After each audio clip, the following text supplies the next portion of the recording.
आपके घर में गेहूं चने तो होंगे होंगे, रसोई में सब होता है। आपके घर में गेहूं मैया आपने काय में भर रखा है? गेहूं डिब्बा में, एक डिब्बा है। आप देखना क्या वो गेहूं अंकुरित हुआ? नहीं, लेकिन उस गेहूं को जरा आप पानी में डाल देना तो दूसरे दिन ही आपको अंकुरित मिल जाएगा। और आपके डिब्बे में 1 साल से भरा है लेकिन वो अंकुरित नहीं हुआ।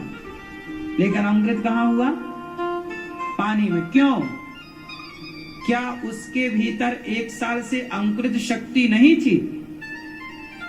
थी, लेकिन जिससे वो अंकुरित होता वो संग से नहीं मिला। पानी का संग किया गेहूं ने, लो अंकुरित हो गया। ऐसे ही है कि आपके भीतर भक्ति का बीज तो पड़ा है, पर जब ऐसा संग मिलता है, ऐसा धाम मिलता है तो वो बीज अंकुरित हो जाता है। इसलिए वृंदावन धाम क्यों आना चाहिए? कथाएं क्यों सुनना चाहिए? कथा सुनने से क्या होगा? आपके भीतर जो भक्ति का बीज है वो इस धाम में, इस कथा के जल से, जैसे गेहूं पानी के संयोग से तो अंकुरित होगा, उसी तरह आप जब कथा से जुड़ेंगे, सत्संग का जल आपके हृदय में पड़ेगा तो आपके भीतर भक्ति का बीज अंकुरित हो जाएगा। लेकिन एक गेहूं अंकुरित नहीं होता। कौन सा?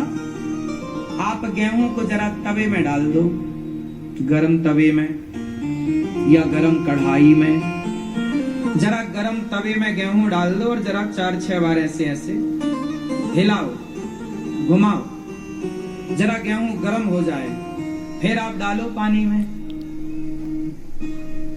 क्यों? गेहूं को आप गरम करो तवे में और फिर पानी में डालो, अंकुरित होगा?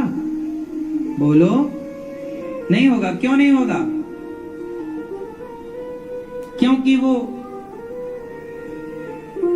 एक अलग टेम्परेचर में चला गया, एक अलग ही संगति में चला गया।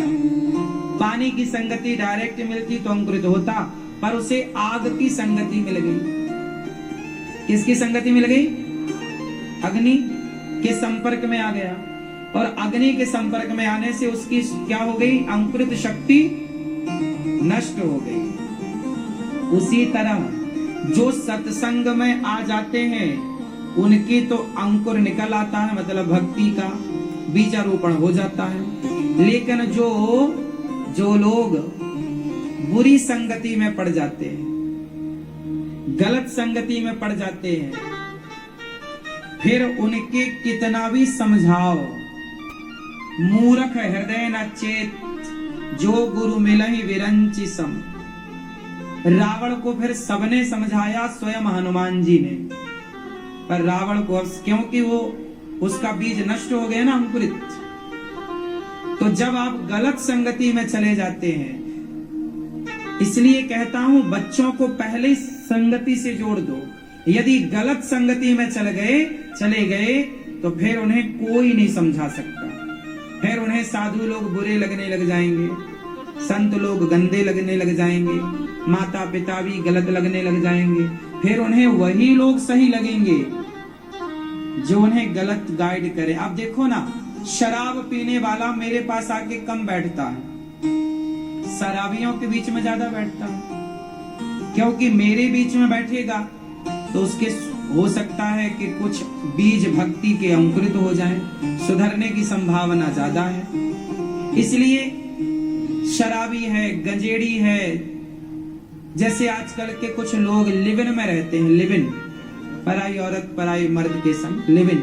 अब वो लिविन में रहने वाले अब यहाँ आएंगे, कथा सुनेंगे तो उन्हें ना ये कथा जल्दी पसंद नहीं आएगी, ये बातें जल्दी उनके भीतर नहीं जाएंगी। वो कह रहे बाबा लोग तो ऐसी बातें करते हैं, ढोंगी है, पाखंडी है।